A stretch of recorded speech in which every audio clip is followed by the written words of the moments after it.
Hey, it's Steph, and welcome to the Straight Up with Steph podcast, where we have real discussions around health and life and just trying to be better at both. Hello, and welcome back to another episode of Straight Up with Steph. Now, by now, you probably get the vibe that I'm really interested in learning about alternative things that people have done in dentistry, just different career paths outside of the operatory. Today, I'm talking to one of those hygienists who does just that. If you've been thinking about maybe working for a company, getting out of the op at least part time or full time, maybe becoming a speaker or starting your own company doing something, this episode is going to be a must listen for you. I actually heard Lynne speak first on a cloud dentistry webinar. She was talking about implants, and I was so taken with how she delivered the content. She captured my attention the entire time. I have the attention span of like a gerbil, so that was a huge feat. And I was just really interested in what she had to say. And I have a list on my phone of podcast topics or guests that I want to have on. And it was crazy because the next day she DM'd me. We had never spoken before. And she wanted to come on the podcast talking about loupes and some ergonomic things. And I was like, oh my gosh, this is like meant to be. So I've got her on the podcast today. We do talk today about loupes a little bit. We also talk about implants, but the main focus has been her very unique trajectory within dentistry. Lynne is a clinical dental hygienist. She's been in the field for a long time, but she started teaching really shortly after graduating. And with that experience, she got exposed to companies and she started working for companies, specifically a loop company and now an implant company. She shares with us how that experience was as far as learning sales and just kind of entering into that world of business within dentistry, which is very different than clinical. However, a lot of our clinical skills translate very well into working outside of the operatory. We already have a lot of those skills, but we maybe just don't know how to use them in that way. She also speaks a lot, and I get so many questions from people who want to start speaking. She's got some great advice on how to become confident and really how to stay organized as a speaker. I can tell you from personal experience, this can be a very steep hill to climb when you're learning on your own. So I definitely, if you're thinking about speaking, definitely listen to at least that part because she's got some great advice for you. She has her own company and she's kind of thinking about starting to mentor new speakers. And I am literally almost begging her to please do that because it is such a need. When you're entering into the speaking world, you have no idea what's going on. You don't know how to get paid. You don't know how to talk to companies. You don't know how to develop your lecture and your PowerPoint slides. There's so much to learn and it's difficult when you're learning on your own. I really hope that she takes that road and does that because there's got to be an easier way. I hope you enjoyed today's conversation with Lynne. Hi, Lynne. How are you? Hey, how are you doing? Doing well. Steph, thank you so much for Good. having me. Yes, I when I saw you on that cloud webinar and you were talking about implants, I was like, "Oh, it was kind of one of those universe moments because I was listening to the webinar. I have this list in my phone of podcast ideas and guests that I want, Hmm. and I put your name in there. I The made the next list. day, you messaged me on LinkedIn about something different, but I was Yeah. just like, "Oh my, okay, this is my sign that I need to have her on." These things happen. It's great. I know. Hey, So, how long have you been a dental hygienist? I graduated 1986. But the better part of the story is I was 6 when I decided I wanted to go into dental hygiene. Are you I was, see, I was okay, that I don't hear that very often. So yeah. what I don't even think I knew what a hygienist was at 6 years old. So did you have an So experience that you were like, yeah, this is what actually, this is kind of interesting. The water fluoridation studies were happening around where I was conceived and born, and then my family Oh, moved. So we didn't know why. I was this interesting kid who didn't get cavities in Binghamton, New York, but I was unusual. And the hygienist would tell me what a great job I was doing. She'd bring the dentist in. He told me what a great job I was doing. They bring in another person to see my teeth. So kids not getting cavities in the 60s was very unusual. And I'm like, wow. this is great. Positive reinforcement. I want to do this when I grow up.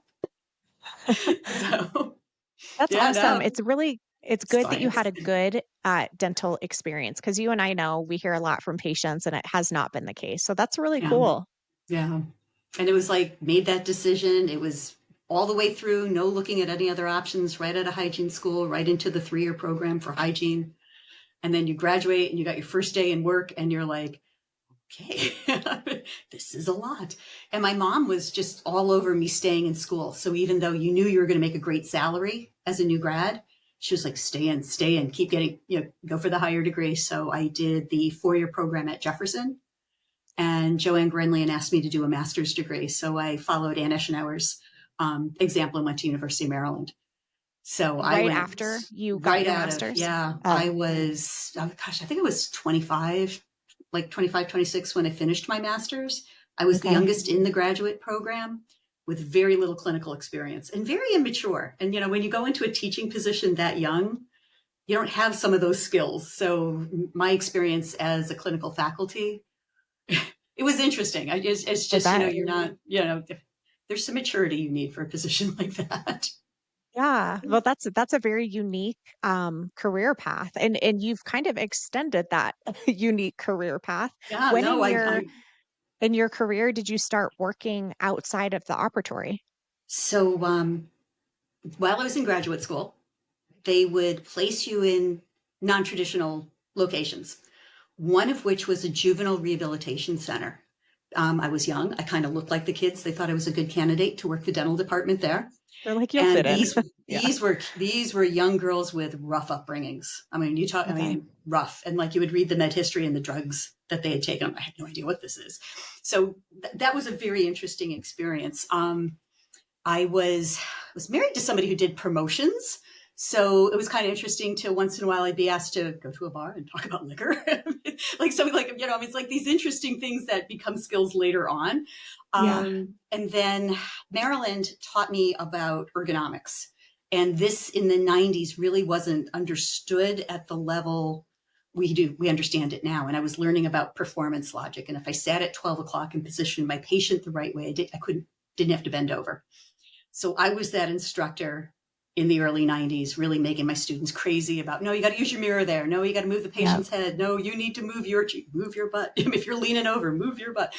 Yeah. And I put together a course on ergonomics in the early 90s. And it was people thought it was strange. People thought that was, oh, you're fine. Everybody's back hurts. That's how they spoke to me back then. And I Yeah. ended up meeting the son of the president of Oroscoptic at a local trade show. We communicated. He introduced me to the director of sales. She flew me to Wisconsin so we could talk about my project and what they needed as a salesperson. I was sales rep number 3 on the orthoptic sales team. So I mean, Wow. it was just like it was crazy to like no, just take the opportunities as they come, talk to people, see what happens. And I mean, I had this project I was excited about. I published an article about Loupes in '97. Anne Guion read the article. She reached out to me. She and I have had this fantastic relationship all these years. Mhm. And yeah, I mean, I was fortunate with the position with the Loupes. I was on and off with the company about 25 years. Wow. So, and this Yeah, was, you said this is when you were on faculty. So this was at the beginning, at the like very towards the beginning, beginning of, wow. Jefferson's program closed in '93.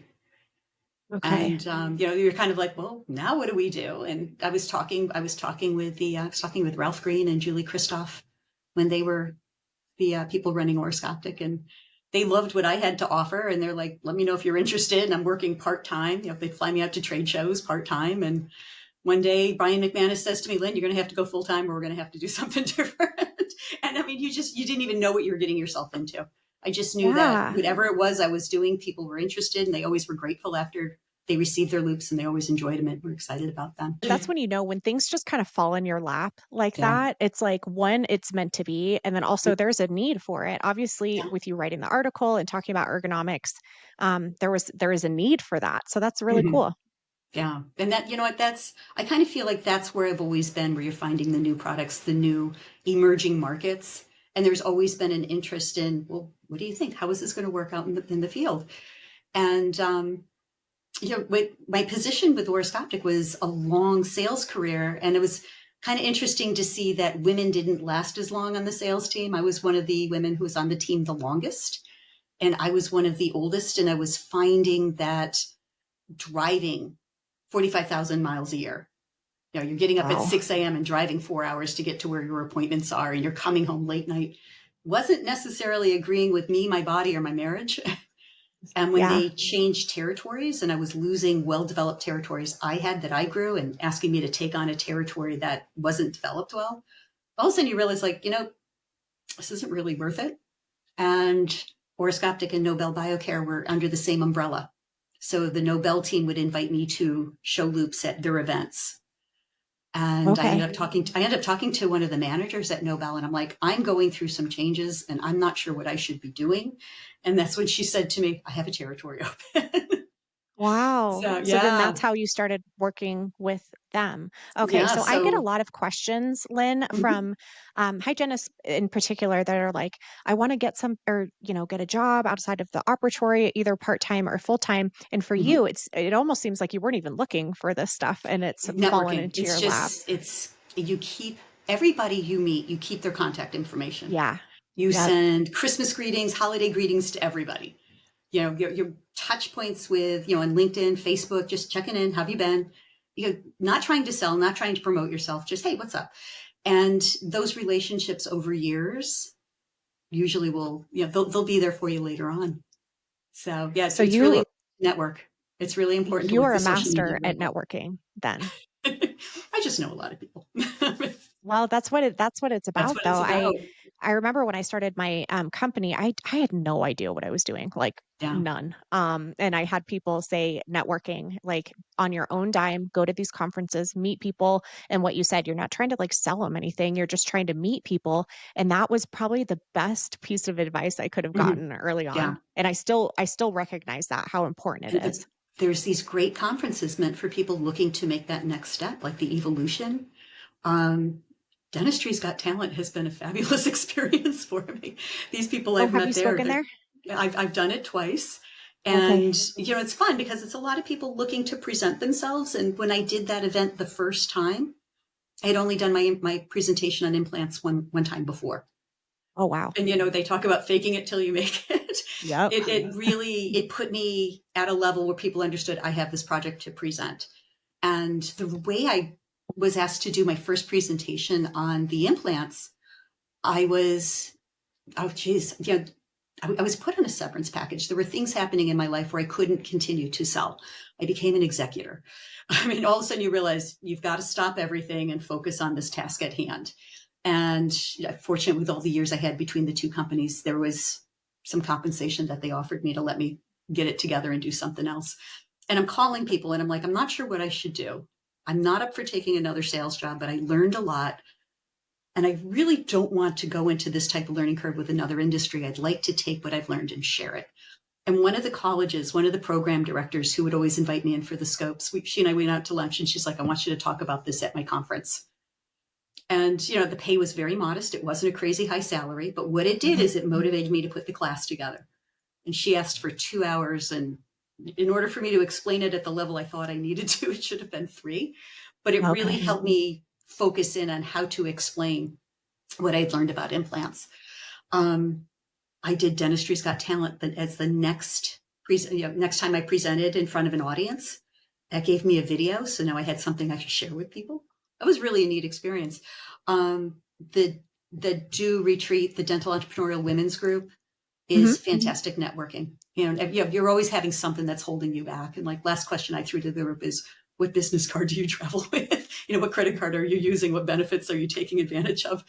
Um, but there's all these really fantastic opportunities to help network and grow your business. I was 10 years with Career Fusion and I really miss it. And I really wish we'd do something like that again, because that was teaching you the skills, that was teaching you Is how it to work coming with back? them. We made an attempt at it Oh, okay. and we realized what we wanted to do wasn't fitting into what was going on. And never say no, never say never. But at the moment, we're putting it on hold, and somebody else may pick it up and repackage it and take that formula. The formula is good. The actual What the was it opportunity. exactly? I never went there. Oh man, it's very vague until you get there. Okay. Okay. So this is your schedule. In the morning, we're going to talk about stuff. In the afternoon. And what's happening is there is an agenda. There's skills that they're going to teach. We asked every new member to put together a 2-3 minute PowerPoint. We wanted to see if they had skills, how comfortable they were in front of a camera, in front of an audience. We'd videotape. And this helped us understand, do we have somebody who's an expert? Do we have somebody that's diamond in the rough? Do we have somebody really not interested in speaking? And then there were tracks: management, sales, education tracks. And then we were finding who was interested in the same topics. And we would have people, experts, help with presentations, how to grow their business or how to get networked into the community. And then there were sponsors, and some sponsors were coming in knowing they were going to hire. So Hmm. long before I worked for Nobel, Tracy Butler with Straumann was hiring for her implant educators at that point there. Spry, Claire, hired their entire sales team. And it's kind of interesting is 2/3 of that sales team is still intact. No way. Yeah, Wow. yeah. So this was really a neat special thing that happened. Um, I mean, you look at what's going on with evolution before RDH under one roof. Hmm. It's creating it's creating that environment to help people understand where their strengths are, where their skills are, what they need to work on, how to network. There's a lot out there. You just have to Okay. looking, and if somebody says no, that just means no, I don't have anything now, or no, you didn't Yeah. present something I need, or not something I'm Yep. interested in. Always send a follow up thank you note and keep in contact with them. And they may not have something, but they may know somebody and think of you. So the career fusion was really for people who wanted to maybe expand outside of the operatory, maybe not sure exactly where they would fit. Would you say that the RDH evolution is a pretty similar type of experience? Because I did that 1 year a few Yeah. years ago. It looks like I haven't been to it. I've been reading about Okay. it, and I think it is a very Uh-huh. similar program. I do think it is. Okay. And Okay. evolution really focuses more on writing skills and how to get published, correct? They spent some time on that. They also talked a little bit about social media, a little bit about speaking. So it's kind of just a little Mhm. bit here and there about a lot Yeah, of things. That yeah, that's what my experience was, but yeah, I'm sure it's changed over the years. You know. yeah. And I have a neighbor who is a president of the National Speakers Association, our local component. And so I know one of my goals is to be in the NSA, to be a national speaker. There's a Dental Speakers Association, and then there's the next level, the National Speakers Association. I think Okay. networking with people not in my industry may give me that edge that makes me Yeah. different. Yep. And I mean, that's Yeah. the thing. You don't want to be like everybody else. You want to be as unique and special as you are. And I mean, Definitely. my theory right now is I just want to be an expert about what I'm talking about. But we know that there's dental speakers who can talk about any topic and they're Yeah. comfortable. I'm not. Yeah. I mean, I got to really know what I'm talking about before I go in front of an audience. Yeah. Well, speaking, I do want to talk about speaking here in a little bit and kind of your history with that and what Mhm. your goals are for your company. But going back to your experience with the Loop company, Mhm. that's what you reached out to me about on Yeah, LinkedIn was the Loops. that's And what we so, had in common. spec- That's what we had in common. I wanted to see what you were yeah, doing and just what are you doing? What projects are you doing? And I'm not seeing enough about the prescriptions and the yeah, prescription that's what I want changes to and talk about. So tell us about that.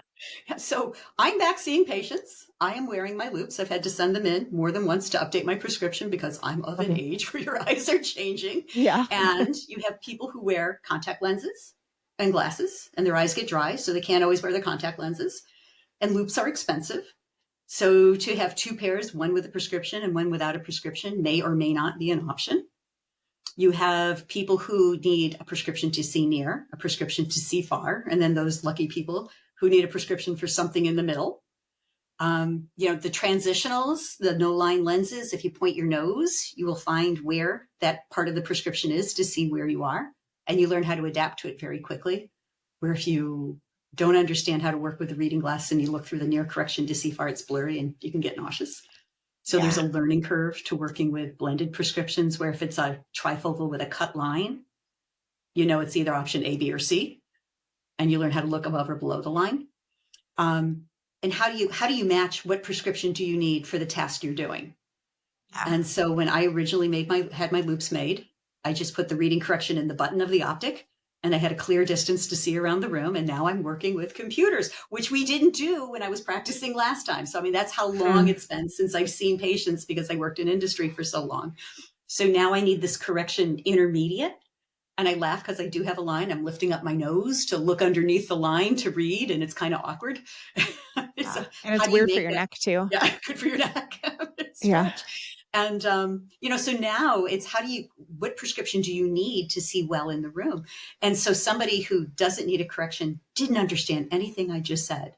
And then there's another person who's been listening to what I'm talking about who totally got what I was sharing because they're doing the same. And sometimes you take off your prescription to see near, and sometimes you got to put on, switch your glasses to see. And how do you match those prescriptions to meet those needs? And that's when you're having your loupes made, usually they get it right the first time. And if they don't, they'll correct it. Mhm. And then depending on who you buy your loupes from with a promotion, you may get a free prescription change. And how long does it take to send in your loupes to change the prescription? Can you order a lens that pops in and out? Do you have to send it in where they've got to recut, reglue? And it takes, they say 2 weeks and they mean 10 business days, and 10 business days is not 2 weeks. What do you Yeah, do? it can be a lot. What do Yeah. you do during that? We don't get that type of vacation time. What do you do when your loupes are in having your prescription changed? And you think it's a good, you send me a loaner, and it's like, that's not realistic. The company can't. Yeah. So is So, that wait, do you recommend that people who have prescriptions really ask those questions up front to make sure yeah, that they're being going to be taken care of in the future? yeah. Ask those type of questions when your prescriptions being made, when your loupes are being made. And if you can, have your prescription in hand when you are having your loupes made. Because if you're at a Okay. conference and you're not thinking and you're spontaneous, they'll measure you and they'll do the best they can. And then you send in the prescription. And then depending on the prescription, if there's a prism, if it's an extreme astigmatic, real high sphere, like if you have a standard prescription, the lens is a certain amount of thickness. If you have really thick prescriptions and you get them compressed, sometimes they can't drill through those lenses. They're too delicate. So, and Mm. sometimes the prescription's so thick that you're going to get errors in manufacturing. So it's important for the manufacturer to understand what your prescription is when you're having them made. Do you find that people okay, I That's don't good. have not yet, okay, I'm Mhm, sure it's coming, but I don't have any prescription for my eyes, like, I don't need mhm, glasses or anything, so this isn't something that I personally think about for myself, mhm. but do you find that people who do wear glasses, that they're just jumping into getting loupes and not even thinking about the prescription? Like, Oh, it almost seems like common sense that they would think about that. I worked in the industry for so long, you see everything. Yeah, And you're like, you remember what went really bad. You don't yeah, always remember everything that went really well. You remember the things that went really bad. And you see a little of everything, and okay. sometimes they're more interested in how good they look in the frame than whether or not the frame can accommodate their prescription. Yeah, I know people So get very hung up on frame, and I'm the person that I could care less what it looks like, I want just wanna make sure it's functional, you know? there was a time where really small glasses were very fashionable. Yeah, And so you want to be sexy, you want to be wearing what the current trends are, and these little tiny yeah, frames, although they were hot, didn't protect your eyes very well. And mm, that didn't matter to some people. They didn't care if there was going to be splatter going in their eyes. And yeah, so, yeah, having that conversation that, I mean, standards are to cover the eyebrow and the side of the face to give you enough eye splatter protection. And they didn't care. So they that, just that was wanted interesting. And sometimes you downscale the size of the frame because the prescription was so thick in the outer edges. So you'll mm, find some people with significant corrections always wear smaller glasses because the prescription lenses are so thick and the smaller lens hid that prescription. huh, interesting. It's Yeah, a whole world. You don't hear it much, is but we Ergo Loupes. I hear so much about the angulation. It's like the prescription can make or break it for some people, and you can tell when someone's really struggling. yeah. Well, and I do ergonomic assessment sometimes, and I can tell when they need an eye exam. I'm like, when is the last time you had an eye exam? Like, everything looks good except you need to go see, like, Mhm. need to get this updated. Yeah. So, when people are wearing loops and need to see things like the computer or Mhm. the foot pedal, Yeah. what advice do you have for them as far as how to do that in I don't know, the most ergonomically correct way, I Yeah. guess? Yeah. The foot pedal with an extreme prescription can be interesting. I actually end up looking through my near correction on the bottom to see the foot pedal, which makes me nauseous. So I've learned Oh, that I've got to really have the room set up well.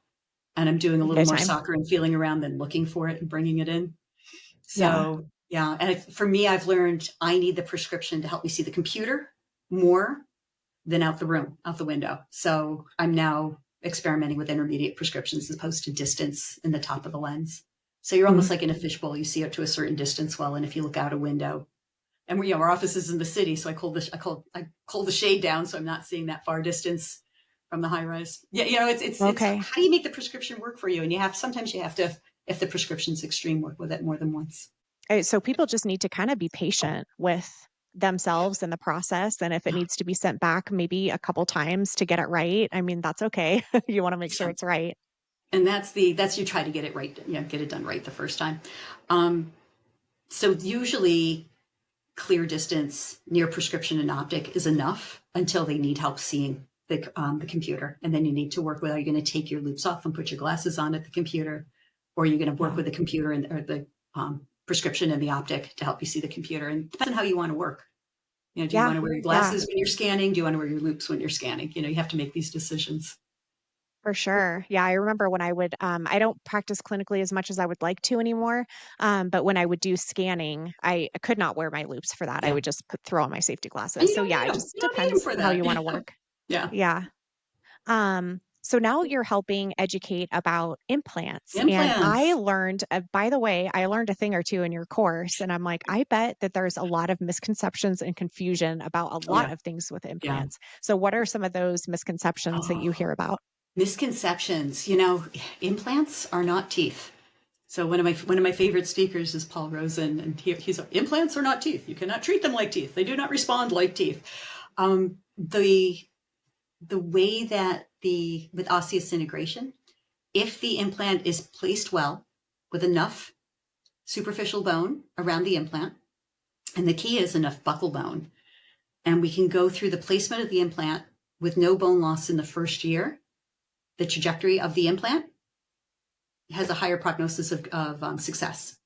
Hmm. If the implant's placed faulty, too far facially, not enough circumferential bone around the implant, and there's bone loss in the beginning stages, chances are this implant's going to have more of an issue with periimplantitis. So part of this is making sure that the implant is kept clean. Part of this is making sure that the implant's placed right the first time. So if you're seeing a surgeon who's been placing implants for years and they're pre-planning their cases digitally with the CBCT scan and an STL file, and they're pre-planning with a surgical guide, their treatment planning success has a higher success rate. At Hmm. one time, the surgeons did a lot of this freehand, and you still have people placing them freehand, and you've got people who have really high success rates. And then you have some people still learning the technique that maybe they should be using surgical guides instead of doing it freehand. So there's a lot of different things going on, different training, different schools of thought. Sometimes the patient can't open wide enough to use the surgical guide. So there's a lot to, what's happening in the surgical placement. And you can't just blanket and say everybody's doing this, or like you have to, Yeah. the situations are so different and everybody's environment is so different. So it's hard to generalize. Oh, yeah. Well, the Yeah. patients are different, the practitioner, the materials, everything's different. Mm. What The about response, like the risk things like assessments. probing or giving Probing is a great fluoride? topic. I can't get a solid answer. And what I mean by that is you've got Me people either. very passionate in different directions. So here's Okay. my theory. If I have no clinical evidence of bone loss, I've took my radiographs every year, bone is stable, tissue's healthy, I disclose, I'm not seeing biofilm, I'm not seeing purple plaque, I don't feel compelled to probe every time I see the patient, which is hard as a hygienist. I mean, that's a It hard one to is. shift with. Now, if there's inflammation and I probe and I cause bleeding, I may also be inducing injury. I may be creating a secondary infection, a secondary wound, which will take time to heal. So if I do have inflammation, we as hygienists are thinking, how deep is it? And that'll give us an idea. But if we see inflammation, we know there's mucositis. So at Mhm. that point there, our goal is really, what do we do to reverse the mucositis? We want to review home care. We want to work with a medicament like a Cervitex so that they have the chlorhexidine diconate for over a period of time. We want to see what home care they're doing. How are they brushing? Are they using a water flosser? Make sure their home care is better, and then bring them back in 2 weeks, not 6 months, not Okay. 3 months. Did the mucositis clear up? So instead of going and probing and saying it's 5-6 millimeters and bleeding on probing, and when we have them come back in 3 months, we're doing it different. What can we do to reverse the inflammation? Bring them back in 2 weeks. Did it reverse? Good. Now they can go on 3 months. Did it not reverse? What's our next step? So if you're in a periodontal office, this step could be decided in the office. If you're in a general dental practice, this is where you might want to have the patient be referred to the periodontist. And there's nothing wrong with sending a photograph and an x-ray to the periodontist. Mrs. X is in our office. Here's a copy of her x-rays and her photograph. These are our clinical findings. I have a little template I like to show in my class with how you should record your clinical findings. And these are the tools we have in the office. We have plastic scalers. We have the EMS airflow system. We have titanium scalers. Let them know what you're working with.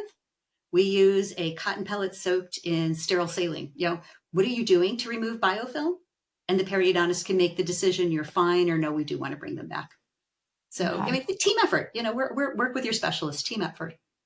So, So and we're that not just trying to go in and probe and get super aggressive, and sometimes less implants are is not more, teeth. it sounds like. And what I'm reading more and more now, let me reverse, let me go back.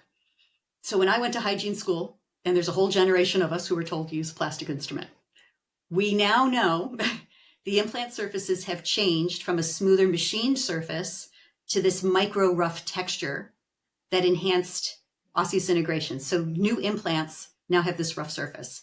So if I took an emery board and I took a plastic instrument and dragged the plastic instrument over the emery board, the implant surface is kind of like a finer emery board, and you're going to see little pieces of plastic left behind. So we do know that softer material can be left behind on the implant surface. If we take a stainless steel instrument onto a titanium implant, there may be shards of the stainless steel left behind in the titanium implant. And now we have non-biocompatible materials together. That could be a problem. If we take a titanium instrument against a titanium implant, now we have biocompatibility, but we have to be careful not to be too aggressive. And this is where the new reading's starting to show, is that there may be shards of the metal being liberated onto the soft tissue. And so Mm. there's actually an inflammatory process called metallosis, inflammation being caused by the metal instrument, shards of the metal floating around in the pocket. So when you Wow. read Sue Wingrove's protocols, she'll recommend using an ultrasonic on a low setting with a lot of water, and she'll call it lavage. And you work with a low setting with the ultrasonic. If you do need to instrument, you're going to lavage before and lavage after. And when I read that, my brain's thinking this is to help reduce any residual metal ions floating around in the pocket that could contribute to the metallosis. So Okay. in orthopedics, there's this thought about metallosis. There's this thought that if there is inflammation at we'll say a hip surgery area, it could be the metal ions being left behind causing that inflammation. And they're thinking at this level now in dentistry, which I didn't read much about metallosis until like this year. And I'll have to check the dates on those articles to see, is this something new in our area, or is it just something I wasn't reading about? But I just read this really great article, Shandar Matwami, who he usually writes about cement. He usually writes about residual cement. So this was fun to see him Yeah. write on a different topic. What about, I read an interesting article of yours, by the way. I did a little snooping on your website, but it was about fluoride, Yeah, and that we should think about that with implants. So yeah. tell us about that. One more time, implants are not teeth. Okay. Hmm. So when they prep an implant to create that rough surface, they can do the rough surface by sandblasting, reduction, and creating a rough surface. They can do it by anodization. So they can actually take the implant, submerge it in an acid bath with electricity. That will give it a oxygen dioxide level. So the titanium's now not pure titanium, but titanium dioxide. So we call that a corrosion layer. You can also get the corrosion layer with hydroxyapatite and with fluoride. And fluoride is a very low cost method of creating this nanostructure that enhances osseous integration. So when you do the reading in dentistry, you see a lot about fluoride being beneficial to the implant to enhance osseous integration. Now, there are articles that demonstrate that high concentrations of fluoride in an acidic pH can cause the implant to corrode. So there are articles stating that low concentration fluoride in a neutral pH does not cause corrosion. So an over-the-counter toothpaste mouth rinse on on a patient with a mixed dentition, help natural teeth and implants instead of children's teeth and adult teeth. It's now Yeah. third dentition, adult teeth with implants. So, and with that, if I have a patient single implant rinsing with low concentration, neutral pH fluoride mouth rinse, we should be safe. But who are the patients who get a lot of the patients who get a lot of cavities? They have a more acidic pH, eating more sugar, more acid attacks. So in these cases here, what do we do with natural teeth? We prescribe them higher concentration fluoride, and Yeah. they have an acidic pH. And so we're finding high concentration fluoride in an acidic pH contributes to corrosion of the implant. And that's Hmm. a problem. So So my that's thought, where like salivary testing comes in, right? that's where I'm thinking these patients that are more at risk, maybe we should be salivary testing, and possibly instead of sending them home with a fluoride prescription, consider fluoride varnish once a quarter at their recare visits. Now, Mhm. I've been driving a car working as a sales rep. I'm not up with my reading about what is the comparison of working with a fluoride varnish versus working with a fluoride prescription. But I'm thinking for the safety of that patient, salivary testing to make sure the pH of the saliva is neutral before applying the high concentration fluoride varnish makes a lot of sense in my brain. Yeah. So, and Yeah. this, I'm not seeing any of this in dentistry. I'm not seeing these type of articles proving this, but I do see a lot of articles, positive effects of fluoride with osseointegration. Well, and it's like, go figure, right? Like we're just Yeah, trying to help the patient with the best or with the tools that we have, yeah. and we might inadvertently be not helping them.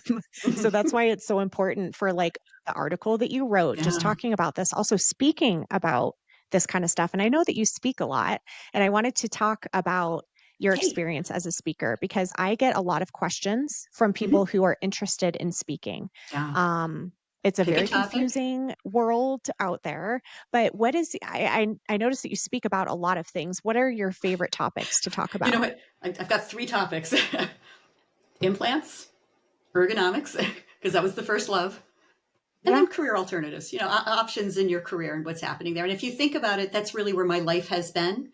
I did talk about running a marathon at Dentistry's Got Talent in the finals round. So I will talk about training too. Okay. We'll talk about athleticism. Okay. There was one time where I was comparing ergonomics in dentistry to training for a triathlon. So there's the group in Delaware got to see that class. And that's when you can tell you're really confident with your topic, when you can combine different loves and really get it in another direction. But if seriously, if somebody wants to go into the direction of speaking, you got to pick a topic. You need a passion project, and you got to read about it, write about it, put together what you think is a good outline. Teresa Grody is the dental assisting program director at Harcum College. So she's just outside of Bryn Mawr. She was very good to me when I worked with Nobel or when I worked with Oroscopic. So we have a friendship beyond, what we had with working. And she wanted to start teaching.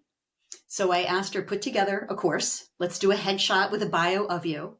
Now we have a package. You've been talking about this with your dental assistants for decades. Why don't we let the companies know that you're available to talk about this? If you build it, they will come. And Mm. she took that and she networked with all the reps who visited her school. And Dentsply was very interested in having her speak. Wow. So Starting from okay. nothing. Is But I this mean, I know we kind of learn as we go, right? no, And is this something that your company, I know you have an LLC.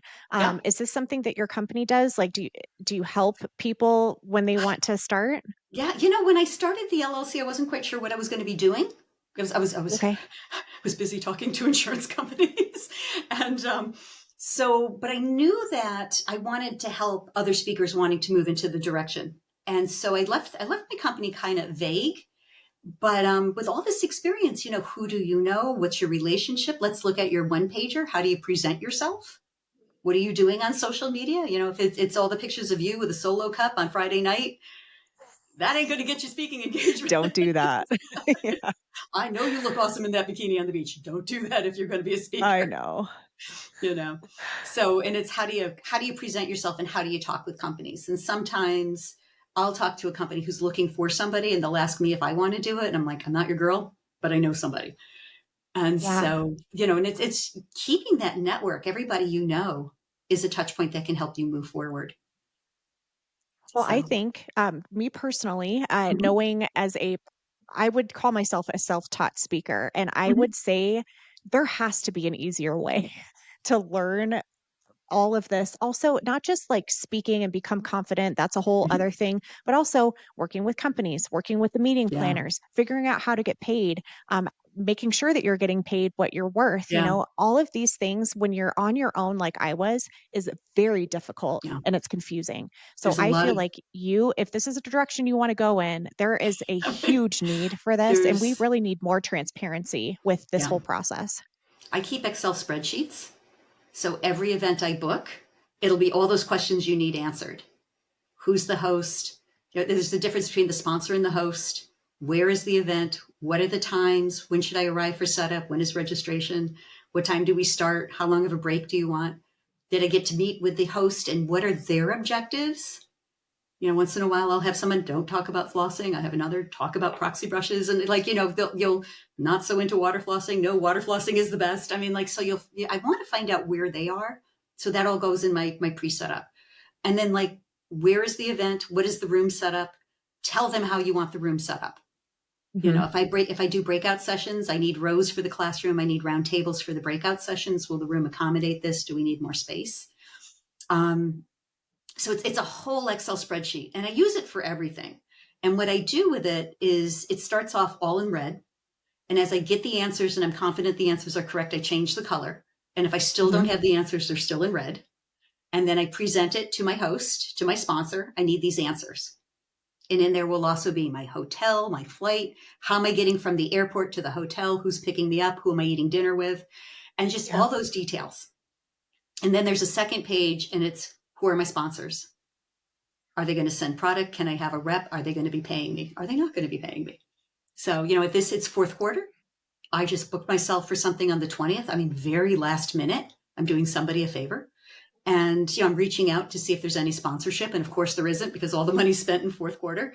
And I send it, Yep. hey, thanks. I understand. I'm still going to talk about your product. Still talking about you. So, and letting them know. And then what I do once a quarter is I do an assessment. Where did I present? How big was the audience? Are there any reviews I can share? I like when they do like Google Sheets and you can have all the audience's responses. And Yeah. then did they rebook? And I want my sponsors to know this information. And it's just as much detail as I can give and get out. I keep an Excel spreadsheet of who did I bill and when did they pay back? And if they did pay back, I want the check number there. And I also do this on QuickBooks. So I have a double entry in how I manage my income because I have to pay taxes. And so the Yep. QuickBooks helps me understand. And if there's no money in, it's going to help me understand when should I expect it. And this will How help did me you learn understand. all of this? Your That came from systems? sales. That came from working Okay. as a sales rep. Because these are the reports you have to do when you're managing a territory. So I'm This, trying to I think. mean, There's a third Excel spreadsheet I work with, but it's one is payments, one is the event, and then there's one that oversees everything. And it basically I take it and it goes into the CV after. So because you got okay. to update the I CV just, too. yeah, no, it's so many things to think about. And when people see us as speakers, they see us for like that 1, 2, or That three day, they're hours, but thinking it's all like that money for all those of few hours. well, it's like all of the stuff you have to do ahead of time and during and after, Yeah, it's like it's a lot per event. it's a And lot. I definitely learned it the hard way. So Yeah. I feel like you could provide a very valuable service to new speakers. How did you become confident as a speaker? Because that's a whole other thing. Oh my gosh. You know what? This is such a cool topic. Um, so when I moved from oroscopic to Nobel, when I worked for oroscopic, I knew all the answers. I knew all the answers. I could tell by your body language what you were going to ask. And you're like you're just confident because you've had all that repetition. When I Hmm. started in training with the implants, me as a dental person was going through training with implant reps. So these people all had some type of implant experience before. I didn't. I'm day 2 in training. I'm like, holy cow, what did I get myself into? Yeah. And I was also going through something that I like to joke around. Don't admit you went through it. Tell me you had a friend who went through it. When you go through some hormonal changes at a certain point in life, your brain gets foggy. Okay. Girl, And I was I'm going there through right this too. now. And it's, oh my I gosh, feel you. they don't talk about this enough. And I I'm have a not, podcast coming out about that, by the way, because I want to hear there's it. so much There's knowledge so that we much on need to this know about that. topic. Anyway, I don't want to Nothing get was making sidetracked, but sense. And sometimes when you go through that hormonal change, you go through anxiety also. Go through a lot both. of it. And so there's this massive learning curve. And if you hear something 3 times, you then have a good idea. You hear it one time, you heard it, second time, oh, I've heard it, third time, oh, this is why it's important. And I wasn't getting enough information 3 times in a row for it to make sense. I was getting a lot of this is new, this is new, this is new. And so you're learning about the CBCT scan. How does it work? How do you install it? How do you get the software to communicate with something else? And it's all these That's just the CBCT scan. It's all this. My computer skills are not so great. I drove a car. I sold Loupes and drove a car. I went to dental hygiene school. My computer skills are not at that level. So you're learning about the CBCT scan, you're learning about the Atero, you're learning about the software where you put the two programs together, then you're learning about how do you place the implant in the bone.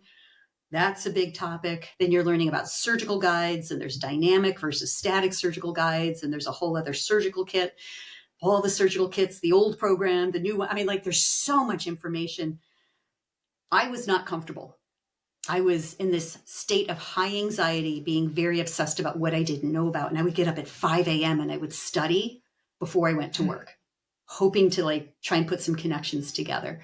And what I really needed to do was just follow a senior rep, maybe 2 days a week.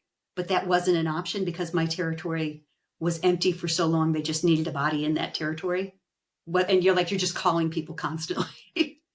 So I actually didn't become confident until I've done this presentation that I'm doing for a good full year, which means anybody who heard me in that first year, I still was second guessing myself. And you're always learning. And here's the thing is like what you know now can be different later. So Yeah. you can never say anything's absolute. We're always in this constant state of change. Well, So and it's accepting, at the beginning, like, you probably aren't gonna be great, yep. and that's okay, and it's like, we just learn. I Yeah. know for myself, the more I did it, just that repetition over and Mhm. over and over, and I would even practice myself in front of a camera, and I would record myself and watch it back, and, Yeah. but if you've got it locked down up here, Mhm. you're gonna be a lot better on stage Oh than yeah. not. There's a lot of you don't want to read your slides. And you've got those No. presenters who have one slide and the photos up there and they just go and they tell stories and they're like 20 minutes on one slide. Not this girl. Okay. And it's like, I need it to remind me what it is I'm saying. And if it's really important, it might be in bold. If there might be a statement Mhm. and it might be bold. One of my favorite slides is if you see a patient with biofilm, inflammation, and bleeding, and the next comment is the patient's not being maintained healthy. And it's like, I mean, you Yeah. want to really make sure that message is being delivered because sometimes you're nervous, there's a shiny object, and you may miss that reason to share that. And then all of a sudden, that 3 hour presentation was presented in 2 hours and 15 minutes because you missed those cues and the stories to tell. So I'm Yeah. still, every slide has a reminder of the story to tell, or there's a breakdown that helps you understand what you're supposed to present at that point there. And I always have the study with the reference and the hyperlink to where did I get this information? And I'm always going to do that because there's going to be someone who read a different story who believes strongly on a different, same topic, different direction. And I'd like to Mhm. be able to, with somebody after the presentation, let's find that slide that you're talking about. Let's go into the slide, open up the hyperlink, and it goes right to the article. Oh, This is that's great nice. stuff. We weren't able to do this 20 years ago. This is great stuff. Yeah. Yeah, no, that's great. That's great advice. I could definitely use some of everything that you just said. Um, Before we wrap up, I want to ask you what skills did you have as a clinical hygienist that really helped you with what you're doing now in business?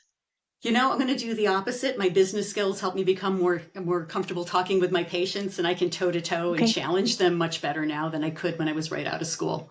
So every hygienist should be taking sales classes. You should be reading those books because we are all in sales. It doesn't matter what we do. We are all in sales. Now, as a clinician going into my position with implants, I went into thinking I was confident with home care, and there was the home care module that Nobel had prepackaged for all the reps to present. And it talked about flossing. And my very first time I presented, that office looked at, oh no, we never recommend flossing. And even something as simple as that topic, I was like nervous about talking about. And you'll find that I mean, people like fluoride, people don't like fluoride. I mean, you're going to find that there's two directions on most topics. And as long as they're, if they're not going to use fluoride, are they using xylitol? I mean, how do we get that balance and make sure that they're making safe choices and not hurting themselves? Okay. Hey, well, this has been Okay, fun. awesome. Well, thank you, Lynn. Thank Thank you so much you. for your time today. I really would encourage you to maybe look at developing something to help new speakers because I think that I mean, I know that it's Yeah. very needed. So if people want to reach out to you, if they want to contact you, what's the best place for Yeah. that? My LLC is Practice at Your Best. So my email is Lynn at Practice at Your Best. On LinkedIn, I'm Lynn Pencek at LinkedIn. I'm Lynn Pencek Mini. I'm married. I'm Linny Mini when I'm home. And if you follow me on Facebook, you'll see a lot of my basset hounds. So, Aw, yeah. okay. Well, I'll put all of your contact information down in the show notes. And also, I really enjoyed that webinar that you did with Cloud Dentistry. And Great. you said you have another one coming We up have in the another new one year, coming correct? up, and we're going to focus. Oh gosh, we did a lot on risk assessments. We're going to be focusing more on individualization next time. So yeah, no, these are fun because now that Yeah. cloud has had the basics, now we can get deeper into the weeds. We can do you always have to explain basics for the person who wasn't in the class previously, but now we can kind of tighten it up and then go a little deeper into the topic. Okay. Well, I'll Chemistry and definitely be looking out for compatibility. that. I encourage people to take that. You're an awesome speaker. You held my attention the entire time. Hey, So, thank you so much, Lynn. It was really great chatting with my you, pleasure. and I hope you have a great rest of your year. You too. Take care. All right. Thanks everyone for listening, and we'll see you next time.